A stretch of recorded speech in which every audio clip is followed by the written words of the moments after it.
This is my favorite, personally. Awesome.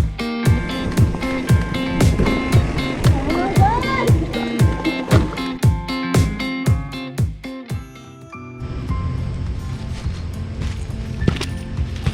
Hi, dirt crew. Totally not trespassing, but we're going to show you the new additions that they're doing to the Ohio Erie Canal Reservation. Hope you enjoy.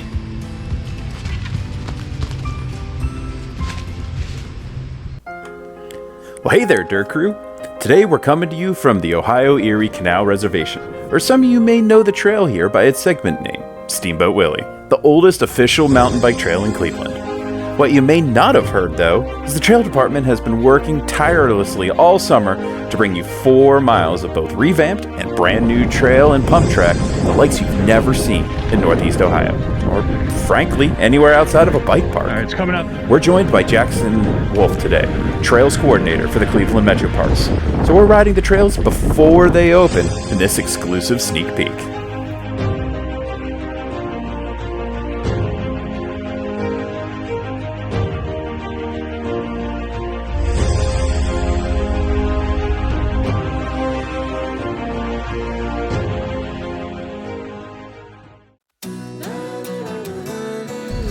Tell the dirt crew what they should expect when they come to OECR for the first time.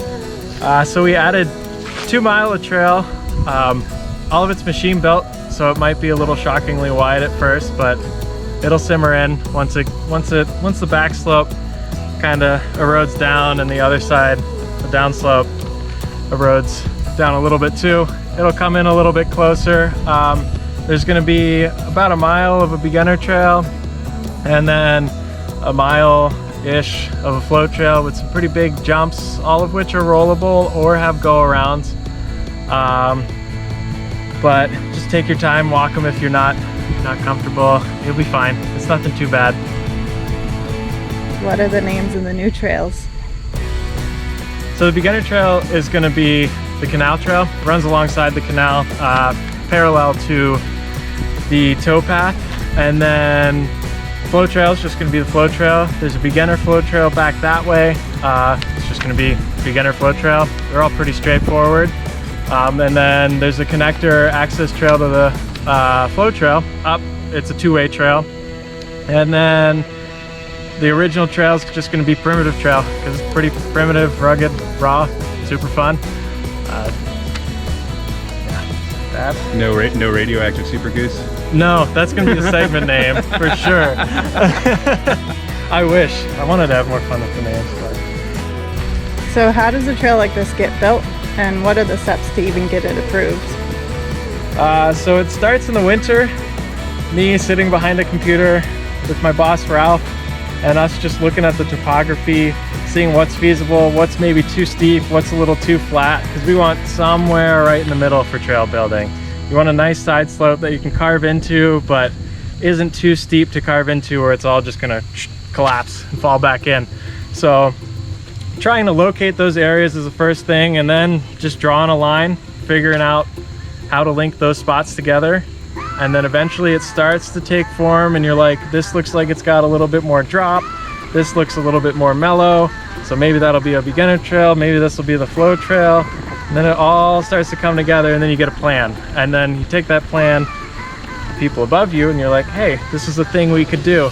And hopefully they say yes, give you that stamp of approval, and then you start cold calling contractors. And because this is the first time we've ever used an outside contractor to build a trail. So we did all the clearing work, all the planning, tying the ribbons to the trees, and then the contractors came in with machines and dug it all out for us, and then we came back through and did all the finishing work. And yeah, it was a lot.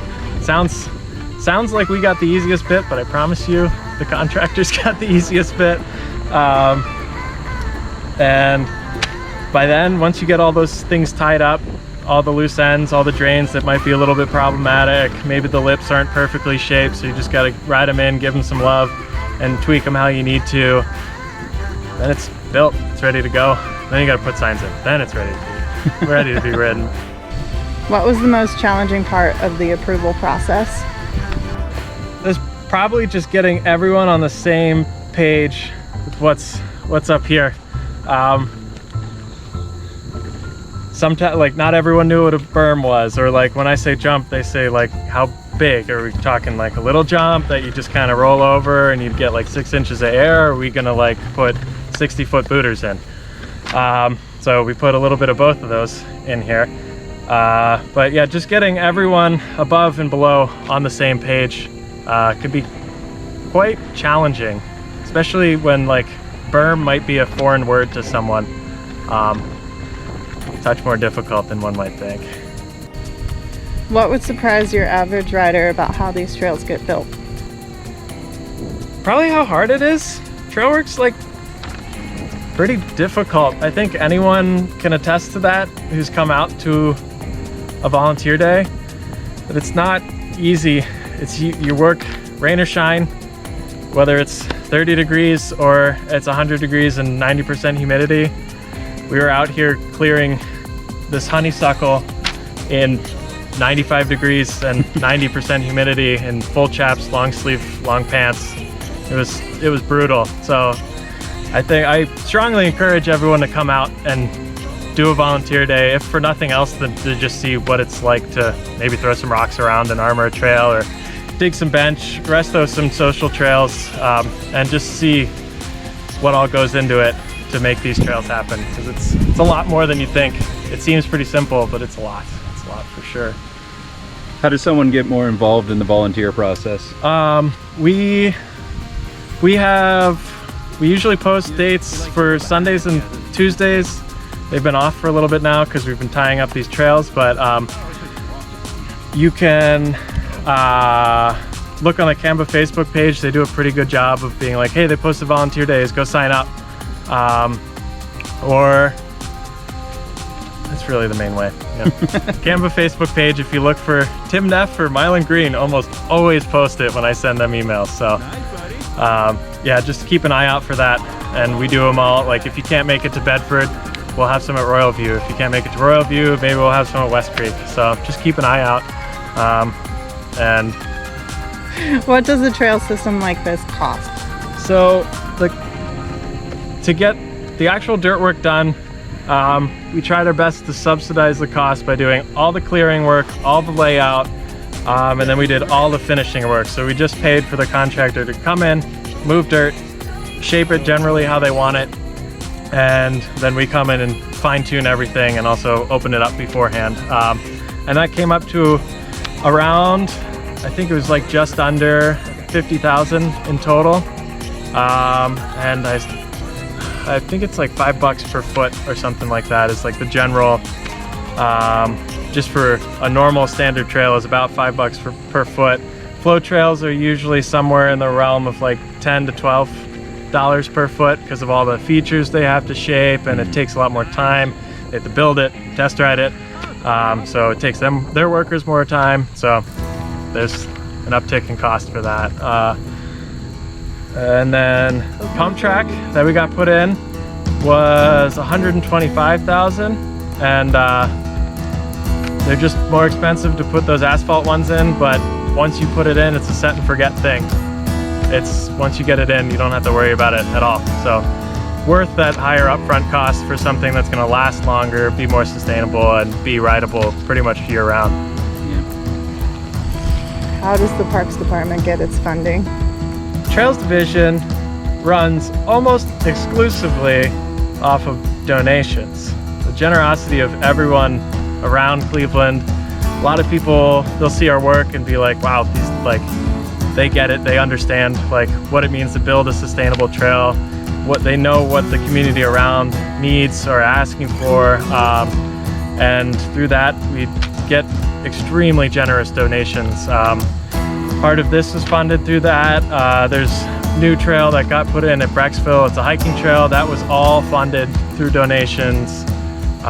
It's just really a lot of the generosity of the people of Cleveland. We absolutely could not do what we do without those people. So we're forever grateful for them. How can the mountain biking community support this and other trails? Come out on volunteer days. and don't ride the trails when they're closed. Those are the two most important things. Because if you're riding them when they're closed, it means more volunteer day work. And if there's like a handful of people who come out like clockwork to every single volunteer day, and we've put them through hell, but they keep showing up, and we need to give them a little bit of relief. So if you guys pony up, come out, volunteer day, help me move some rocks, help me armor some spots, then we can make more opportunities for riding. We've seen in this year alone, in the stuff we've done at Royal View, we've seen about a 15% increase in days that you can ride just in the spring. So the work's paying off, and it would probably get closer to 20% as we get into the fall riding season. So the work that people come out and donate their time is really meaningful, really impactful, and really helps lengthen our season here in Cleveland, because the dirt just soaks up and holds onto that water, and then March, April, you're kind of out of luck. It gets hard to ride. You know, it's not even fun to ride in the mud because it's just so heavy, it sticks to your bike. You rut it up and you're just sitting there trying to spin, but you're staying in the same spot and you're just track standing and spinning that back wheel, and it's no fun.